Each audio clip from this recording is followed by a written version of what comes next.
नमस्कार साथियों, स्वागत है आप सभी का आपकी अपनी पाठशाला पर। मैं हूं अंकित अवस्थी और आज के सेशन में जिक्र है एक फांसी का। जिक्र है 9 पुलिस कर्मियों को सजा के रूप में सुनाई गई फांसी का। आफ्टर ऑल ऐसा हुआ क्या था? तो आंसर है कि पुलिस कर्मियों ने मर्डर कर दिया था। मर्डर किसने कर दिया?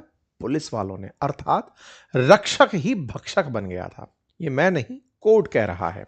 कोर्ट है मदुरई का, मामला है कोविड से जुड़ा हुआ। ये वो लोग हैं 9 जिनके बारे में फांसी की सजा सुनाई गई है।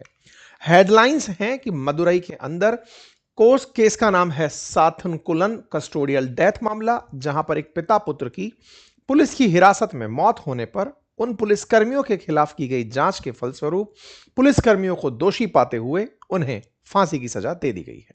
क्या है यह मामला पिता पुत्र का, आज के सेशन में हम जानेंगे। साथ ही साथ इस मामले में कोविड-19 का कनेक्शन क्या है उसकी भी डिटेलिंग जानेंगे। साथ में यह भी जानेंगे कि कैसे भारत के अंदर पुलिस के साथ रहते हुए या पुलिस की कस्टडी में लोगों की मौत हो रही है। क्यों आंकड़े कस्टोडियल डेथ के बीते साल में 150 से ऊपर हैं और जुडिशियल कस्टडी में तो ये मामले 2000 से ऊपर हैं एक साल के अंदर।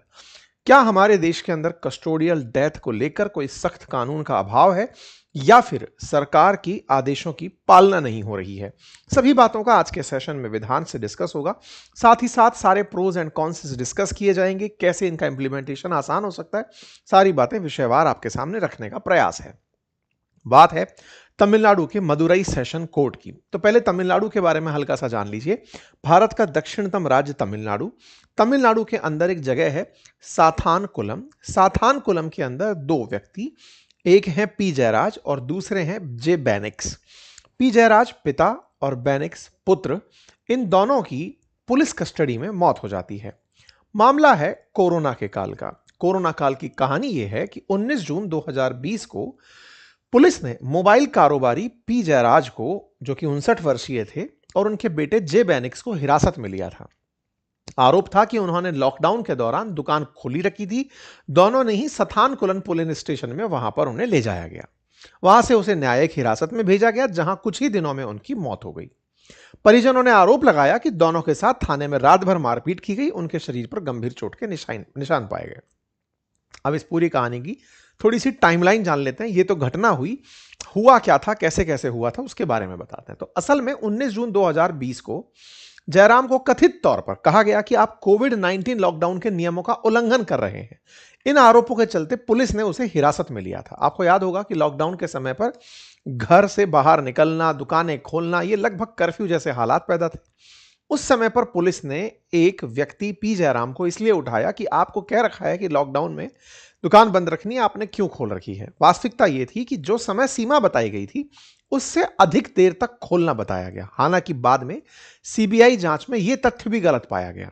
पी जयराम के साथ मामला यह बताया गया, जो कि वहां पर चर्चित निकला, कि कहीं पड़ोस में कोई काम चल रहा था, उसमें पी जयराम ने पुलिस के किसी काम में मतलब एक तरह से इंटरफेयर किया था। जब पुलिस किन्हीं लोगों को डराने धमकाने लग रही थी, तब पी जयराम ने वहां पर एक सोशल एक्टिव व्यक्ति की तरह से इंटरफेयर किया था। पुलिस वालों को उस व्यक्ति के साथ इस बात पर एक ग्रज हो गया, एक नफरत का भाव उत्पन्न हो गया और उसे सबक सिखाने का कि पुलिस होती क्या है ये तुम्हें हम बताएंगे। बस उस तरह से उस व्यक्ति को उठाया गया और उसे ले जाकर जेल में पुलिस हिरासत में बंद कर दिया गया। आरोप लगाया गया कि तुमने जो दुकान खोल रखी है, इसकी दुकान की टाइमिंग समय से ज्यादा खोल रखी थी, लॉकडाउन के अंदर तुमने ये हरकत गलत कर दी। जयराम ने असल में मजदूरों के साथ जो गाली गलौच हो रही थी उसमें कहीं बीच बचाव किया था। पुलिस के साथ पुलिस ने इसे एक तरह से अपने आत्मसम्मान पर चोट माना और आत्मसम्मान पर चोट मानते हुए पुलिस ने पी जयराम को पुलिस की दुकान, अपनी जो मोबाइल की दुकान थी, वहां से उठा लिया, लेकर चले गए। जब पी जयराज को जेल में डाल दिया गया पुलिस वालों के द्वारा इस आरोप के साथ कि तुमने गलत किया, तो उनके बेटे बैनिक्स उनसे मिलने के लिए कोर्ट वहां पुलिस स्टेशन आते हैं। वो उन्हें बचाने का प्रयास करते हैं, लेकिन बैनिक्स को भी, जो कि विरोध कर रहे थे पुलिसकर्मियों द्वारा अपने पिता की गिरफ्तारी का, उन्हें भी पुलिस वालों ने उसी समय जेल में डाल दिया। दोनों को पुलिस की जेल के अंदर यातनाएं दी गई। पुलिस के द्वारा इन्हें यातनाएं देने के साथ साथ इन्हें इतना बेरहमी से पीटा गया कि इनके कपड़ों में खून की स्थिति बनकर आई। खून से सने कपड़ों को बदलने के लिए परिवारजनों को कहकर नए कपड़े मंगवाए गए, दूसरे कपड़े मंगवाए गए कि दूसरे कपड़े लाओ, इन्हें न्यायिक हिरासत में पेश करना है, न्यायालय के सामने लेकर जाना है। फिर इन्हें न्यायालय के सामने ले जाया गया, फिर वहां से इन्हें न्यायिक हिरासत में भेजने की बात पता चलती है। इन दोनों को जो पुलिस हिरासत में पीटा गया, अगले दिन इनकी ब्लीडिंग्स नहीं रुकी, इनके शरीर से लगातार खून रिस रहा था और इस बहते खून के चलते इनकी इस गिरफ्तारी के अगले 3 दिन के अंदर मौत हो जाती है। पुलिस के द्वारा दी गई यातनाओं के चलते कोरोना काल में जब यह घटना हुई, जब पूरी तरह लॉकडाउन चल रहा था, लोगों को जब यह बात पता चली तो लोगों के अंदर रोष फूट पड़ा। पुलिस के खिलाफ लोगों के मन में जो द्वेष था, 23 तारीख को तो जयराम के सीने में दर्द की शिकायत हुई और उनकी मौत हो गई और दोनों ही 3-4 दिन के अंदर अंदर मतलब मृत्यु को प्राप्त हो गए। फिर धीरे धीरे जनाक्रोश उत्पन्न हुआ। प्रारंभिक कार्रवाइयों के रूप में पुलिस के ऊपर प्रेशर क्रिएट किया गया। तत्कालीन रूप से पुलिस के कार्रवाइयों को, पुलिस के जो अधिकारी थे उन्हें सस्पेंड किया गया। सरकार ने इस विषय पर सख्ती से काम करने का प्रयास किया। एआईएडीएमके सरकार, फिर डीएमके सरकार, और इन सब ने धीरे धीरे, क्योंकि जनाक्रोश लगातार कोरोना काल में बढ़ता चला जा रहा था, इस बढ़ते जनाक्रोश के चलते Madurai bench of Madras high court ने स्वतः संज्ञान लेते हुए इस मामले को जो सुप्रिंटेंडेंट ऑफ पुलिस है उन्हें बोलते हुए कहा कि इस पूरे मामले की हमें फाइल स्टेटस रिपोर्ट चाहिए। यह बात 24 जून 2020 की है। 19 से यह मामला शुरू हुआ था।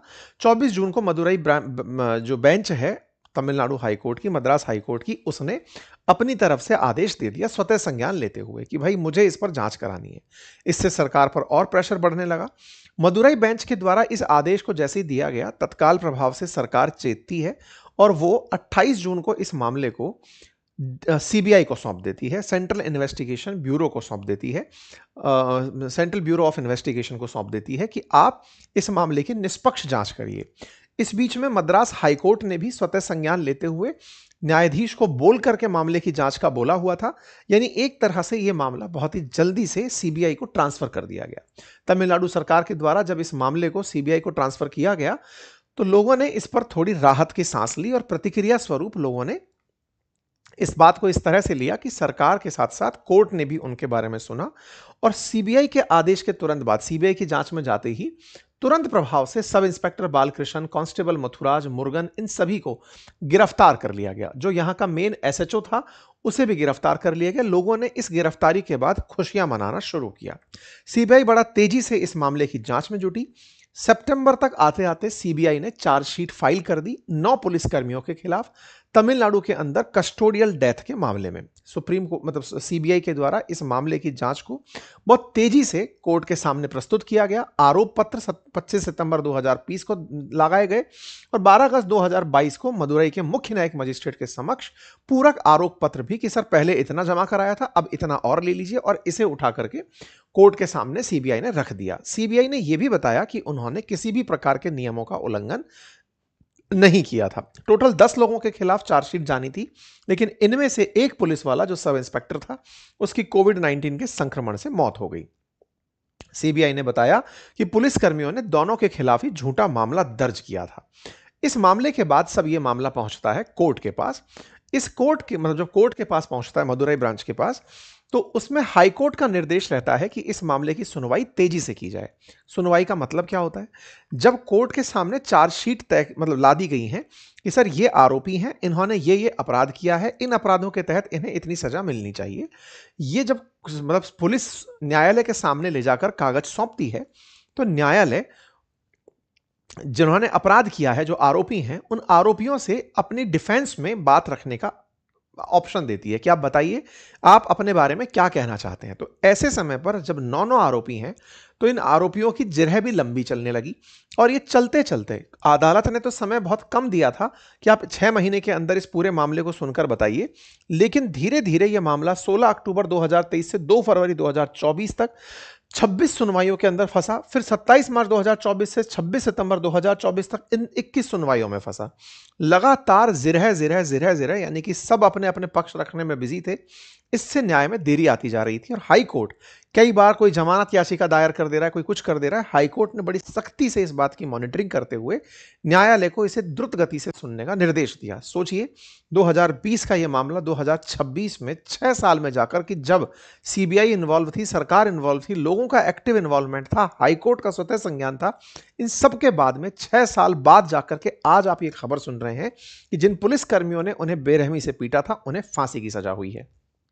ये आरोपी हालांकि तब से ही सेंट्रल जेल में बंद है और इसमें मुख्य आरोपी उस स्टेशन का जो मेन इंस्पेक्टर था, जो एसएचओ था, इसका नाम श्रीधर था, उसे ही मुख्य आरोपी के रूप में यहां पर रखा गया।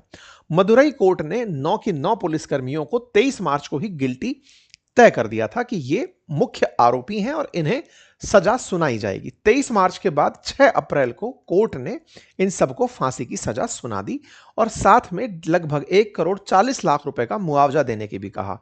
और यह मुआवजा पुलिस कर्मियों से ही वसूला जाएगा, पीड़ित की मां और बहन को यह पैसा दिया जाएगा। यह जो पैसा दिया जाएगा, इसके लिए अगर ये पुलिसकर्मी पैसा नहीं दे पाते हैं तो इनकी संपत्तियों को बेचकर, संपत्तियों को कुर्क करके उस पैसे को वसूला जाएगा। यह काम न्यायालय के द्वारा किया गया। इससे निश्चित ही जो पीड़ित परिवार है उसके अंदर न्याय के प्रति एक आस्था जगी। मानवीय गरिमा के उल्लंघन के इस मामले में निश्चित ही कोर्ट ने भी एक नया मैंडेट स्थापित किया और उन्होंने इसे एक दुर्लभ मामला करार दिया। इस पूरे मामले के अंदर 9 पुलिसकर्मियों में, जिसमें एक इंस्पेक्टर और एक सब इंस्पेक्टर शामिल थे, उन्हें फांसी की सजा सुनाने का आदेश दिया। इसे एक ऐतिहासिक लैंडमार्क डिसीजन करार दिया गया। तथ्य रखा गया कि यह फैसला इसलिए मायने रखता है क्योंकि देश में 150 से अधिक हर साल, 2023-24 का आंकड़ा मैं कोट कर रहा हूं, जहां 150 से अधिक कस्टोडियल डेथ हुई पुलिसकर्मियों के द्वारा दी गई यातनाओं में और 2000 से अधिक मौतें हुई जुडिशियल कस्टडी में, जब न्यायालय से, जब पुलिस जेल के अंदर लोगों को भेजती है और वहां पर उनसे जो पूछताछ चल रही होती है, वहां पर इतनी मौतें हुई। ऐसे में जो भी लोग इस तरह की यातनाएं देते हैं उनके अंदर एक भय का भाव उत्पन्न होगा। इस तरह के फैसलों से यह फैसला निश्चित ही दूरगामी रूप से असर दिखाएगा। ये सारी घटनाएं निकल कर आई। अब इसके बाद में सवाल शुरू हुए कि भाई प्रतिक्रियाओं के दौर आए, सत्ता पक्ष विपक्ष सबने इसके अपने अपने क्रेडिट लिए, किसी ने मोमेंटम बनाया, किसी ने कुछ किया।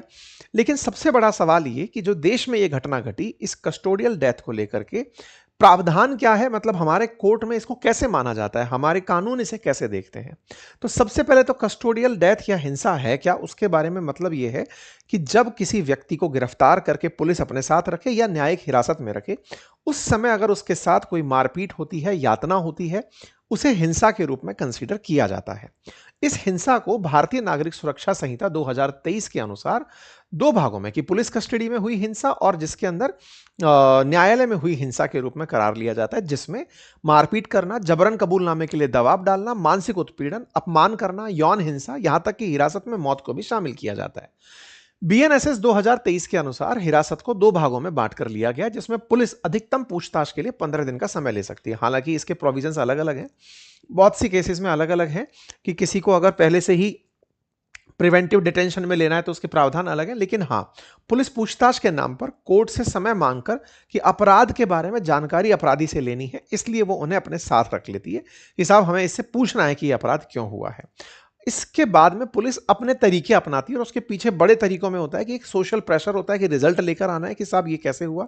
पुलिस को लगता है कि आज भी हम ब्रिटिश एरा में चल रहे हैं, डंडे के जोर से ही लोगों से काम करा पाएंगे, तमाम प्रकार की चीजें होती हैं। ये कोई नई बात नहीं है कि भारत के अंदर कस्टोडियल डेथ यही हुई है, इससे पहले भी हमारा लंबा चौड़ा इतिहास रहा है। अगर इतिहास उठाकर देखें तो प्राचीन भारत के इतिहास में भी आपको ये जानकारी मिलती है, तो मुगल काल में भी आपको ये जानकारी मिलती है, तो ब्रिटिश काल में भी ये जानकारी मिलती है। और यही कारण है कि नेशनल ह्यूमन राइट कमीशन के अनुसार जुडिशियल कस्टडी में 2346 मौतें 2023-24 में हुई और पुलिस कस्टडी में 157 मौतों का आंकड़ा निकल कर आया। 8 साल में पुलिस की हिरासत में 1131 मौतें हुई, जिन्हें आप आंकड़ोवार इस तरह से देख सकते हैं।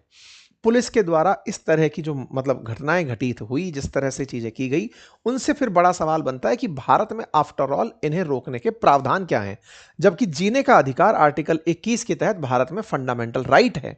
भारत के अंदर मूल अधिकारों में आर्टिकल 20 क्लॉज 1 कहता है कि कोई भी व्यक्ति पुराने मामले के अंदर अपराध पुराने कानून के आधार पर उसे सजा नहीं दी जाएगी कि साहब अभी ये कानून है, पहले वाला कानून आज से अप्लाई हो रहा है तो तुम्हें आज से सजा दे दी जाएगी। अगर अपराध पुराना है, तो नए कानून के अनुसार तो ठीक है, पुराना कानून उसके ऊपर अप्लाई नहीं होगा, यानी कि समय से पहले की कोई भी मामले को निकालकर आप नहीं ला सकते। अनुच्छेद 20(3) के अनुसार, मतलब इसको ऐसे समझिए कि आज आपने जब जिस समय किसी व्यक्ति ने अपराध कमिट किया, उस समय उस अपराध की 1 साल की सजा थी, लेकिन अचानक नया कानून आता है जो कहता है इस अपराध पर 3 साल की सजा है। आप उसको फिर उठाए कि चल भाई तेरे को नए कानून के तहत ये अपराध के तहत तेरे को सजा दी जा रही है। ऐसा नहीं होता है। होता यह है जिस समय अपराध हुआ है उस समय जो कानून है उसके तहत आपको सजा दी जाएगी। ये केवल इसलिए कि सरकार किसी से बदला ना ले ले, पुलिस किसी से बदले की भावना के साथ काम ना करे। अनुच्छेद 20(3) के अंदर व्यक्ति खुद के खिलाफ गवाही देने के लिए बाध्य नहीं है। यह भी हमारे मूल अधिकारों के अंदर है। साथ ही साथ जो भारतीय दंड संहिता है, न्याय संहिता है, उसके अंदर जबरन कबूलनामा लेने के लिए मारपीट और गंभीर चोट पहुंचाना गंभीर अपराध की श्रेणी में रखा गया है। माना गया है कि भारतीय नागरिक सुरक्षा संहिता 2023 में गिरफ्तारी और हिरासत की स्पष्ट प्रक्रिया है। पुलिस उसमें मनमानी नहीं कर सके, यह तय करने का प्रावधान है।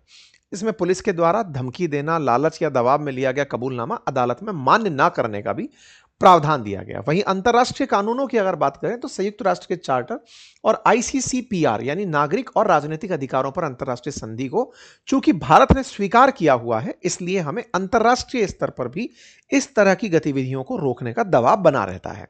लेकिन भारत के अंदर 273वीं रिपोर्ट जो हमारे कानून आयोग की आई थी, उसने ये कहा कि भारत को यूएनसीएटी यानी कि यातना विरोधी संधि को अपनाकर एक अलग कानून बनाना चाहिए। न्यायपालिका ने भी इसमें अहम भूमिका निभाई, जिसमें यह कहा गया कि भैया 11 दिशा निर्देश हैं जिनकी पालना हो और 3rd डिग्री के जो तरीके अपनाए जाते हैं पुलिस के द्वारा गवाह मतलब अपराधी से, आरोपी से अपराध कबूलवाने के लिए, उन पर रोक लगे। खैर, इन सब के बावजूद कुछ चैलेंजेस आते हैं। सबसे बड़ा चैलेंज यह है कि हमारे देश में कानूनी ढांचा बहुत कमजोर है। कानूनी ढांचा कमजोर है, इसका मतलब क्या है? हमारे देश में यातना की ही स्पष्ट परिभाषा नहीं है। दूसरा, जवाबदेहिता की कमी है। जवाबदेहिता का मतलब क्या है? जिन पुलिस अधिकारियों के ऊपर आप आरोप लगाते हैं, जांच भी कई बार उन्हीं के मित्रों के पास होती है, उनके समकक्षों के पास होती है। समय बीतने के साथ साथ वो सबूत धुंधले होते चले जाते हैं। पुलिस की संस्कृति ही साइकोलॉजिकल ये है कि पुलिस हिरासत में तो मारपीट होगी ही होगी, तो उसकी एक सामाजिक स्वीकार्यता है। साथ ही साथ हमारे पुलिस की ट्रेनिंग के अंदर इस तरह की टैक्टिक्स को नहीं सिखाया जाता कि अगर आपको अपराध कबूलवाना है तो कैसे आप उस व्यक्ति को बिना शारीरिक क्षति पहुंचाए अपराध को उसके माध्यम से जान सकते हैं। साथ ही साथ चूंकि न्याय में इतनी देरी होती है और निगरानी में कमी रहती है, तो वो काम एग्जीक्यूट नहीं हो पाता। फिर समाधान क्या है? समाधान सबसे पहले तो जो लॉ कमीशन की रिकमेंडेशन है कि यूएनसीएटी को मंजूरी दी जाए। पारदर्शिता बढ़ाने के लिए हर मतलब पुलिस थाने के अंदर सीसीटीवी लगाया जाए। ऐसा नहीं है कि सुप्रीम कोर्ट ने इसका आदेश नहीं दे रखा है, सुप्रीम कोर्ट ने बकायदा दिशा निर्देश दिया हुआ है, इसकी पालना नहीं हो पाती है। पुलिस के प्रशिक्षण में भी सुधार दिया जाए, उनमें मानवता का और मानव अधिकारों का पूरी तरह से अध्ययन अध्यापन कराया जाए। मानवाधिकार संस्थाएं जो केवल अभी दिशा निर्देश दे सकती हैं, जिनके पास एग्जीक्यूशन का राइट नहीं है, उन्हें कुछ ताकतें दी जाएं। और साथ ही साथ लोगों के बीच में यह अवेयरनेस फैलाई जाए कि आपको पुलिस अगर हिरासत में लेती है तो वो आपके साथ मारपीट का प्रयोग नहीं कर सकती, आपके अधिकार क्या हैं ये आम जन को बताया जाए। सुप्रीम कोर्ट के द्वारा भी 2020 में यह कहा गया था कि पुलिस थाने के अंदर सीसीटीवी कैमरे लगे होने चाहिए और उनका जो डेटा है वो 6 महीने तक सुरक्षित रहना चाहिए। जब 2020 में यह आदेश था, तो ऐसे में फिर अब तक कस्टोडियल डेथ क्यों हो रही हैं? क्योंकि बहुत जगह पुलिस वाले कोई ना कोई बात बता करके, बहुत सी जगह पर कहीं पर ये सीसीटीवी नहीं लगे हैं, कहीं पर उनके डेटा के अंदर कोई खराबी आ गई है, कुछ ना कुछ इस तरह की चीजें हैं कि इनके इंप्लीमेंटेशन को इतना प्रभावी नहीं बनाया गया। जबकि कानून ये है कि जो जांच अधिकारी है वो जाकर इस पूरे मामले को चेक कर सकता है। पुलिस थाने के अंदर जो रेडियो विभाग है वो प्रॉपर इसका कंट्रोल रखता है। सीसीटीवी और डीवीआर की जो खराबी है, अगर उसमें कुछ भी मामला दर्ज होता है तो उसकी तुरंत रोजनामचे पर रिपोर्ट दर्ज करनी होती है। संबंधित जो रेडियो प्रभारी और कंट्रोल रूम प्रभारी है उनको सूचनाएं देनी पड़ती हैं। रेडियो विभाग को रोज सभी सीसीटीवी कैमरों के बारे में डीएसआर जारी करना होता है। चौकी और थाने की एंट्री गेट को लेकर पूरा थाना, कमरा, लॉकअप, मालखाने सहित सब कुछ कैमरे की निगरानी में होता है। चौकी या थाने में रोजनामचा मुंशी के सामने ही कैमरे पर मॉनिटर होता है, मॉनिटरिंग की जिम्मेदारी होती है। इतना कुछ कानूनी रूप से प्रावधान है, लेकिन इसके एग्जीक्यूशन में कहीं ना कहीं दिक्कतें रहती हैं। ऐसे में जो आज ये मामला है वो ये आपके सामने निकल कर आया कि तमाम कानूनों के बावजूद भी देश के अंदर कस्टोडियल डेथ हो रही हैं। अब आखिरी सवाल कि साहब इन जो 9 लोगों को फांसी की सजा दी गई है, देश में फांसी का इतिहास क्या है? फांसी का इतिहास नहीं, केवल एक फैक्ट जान लीजिए कि 2020 से लेकर 26 के बीच में अब तक कोई फांसी नहीं हुई है। इसका मतलब जिनको फांसी की सजा अभी हुई है, क्या ये बच सकते हैं? इनके पास विकल्प क्या है? अब इसको ऐसे समझिए, चूंकि मदुरई कोर्ट के द्वारा फैसला दिया गया है, तो इस मामले की अभी जो फैसला है, ये भी अभी कंफर्म होने हाईकोर्ट के पास जाएगा। हाईकोर्ट सारे तथ्यों का, चार्जशीट का फिर से एक बार ब्यौरा विश्लेषण तैयार करेगा और वो अगर सही पाएगा तो ये फांसी की सजा को बरकरार रखा जाएगा। लेकिन इस सजा में हाईकोर्ट के अंदर ही डबल बेंच के अंदर आवेदन का अधिकार होगा। अगर हाईकोर्ट के द्वारा भी ये रिजेक्ट कर दिया जाता है, तो फिर इस कोर्ट के द्वारा सुप्रीम कोर्ट के अंदर आवेदन के लिए आप फ्री हैं कि आप सुप्रीम कोर्ट में आवेदन कर सकते हैं। सुप्रीम कोर्ट में भी अगर आपकी सुनवाई नहीं होती, रिव्यू पिटीशन डाल सकते हैं। सुप्रीम कोर्ट के फैसले के बाद भी आप राष्ट्रपति के पास पहुंच करके क्षमादान के लिए आवेदन कर सकते हैं, और सजा को कम कराने के लिए आप राज्यपाल के साथ भी बात कर सकते हैं, यानी कि उनके सामने भी क्षमा याचना कर सकते हैं। कुछ इस तरह से हमारे देश के अंदर कानूनी व्यवस्था है कि जो ओपन एंड शट मामला था कि इन लोगों की वजह से ये सब हुआ, 6 साल में जाकर उनके खिलाफ फैसला आया और एग्जीक्यूशन होते होते, इनके द्वारा जमानत याचिका एंड हॉल होते होते शायद हो सकता है कि फांसी तक पहुंचने में ये या तो फांसी तक पहुंच ही ना पाए, और अगर पहुंचे तो अगले 6 साल और लग जाएं। बाकी आप लोग इस विषय पर क्या सोचते हैं, अपनी राय जरूर कमेंट बॉक्स में बताएं। चैनल पर नए हैं तो चैनल को सब्सक्राइब कर लें। बहुत बहुत धन्यवाद।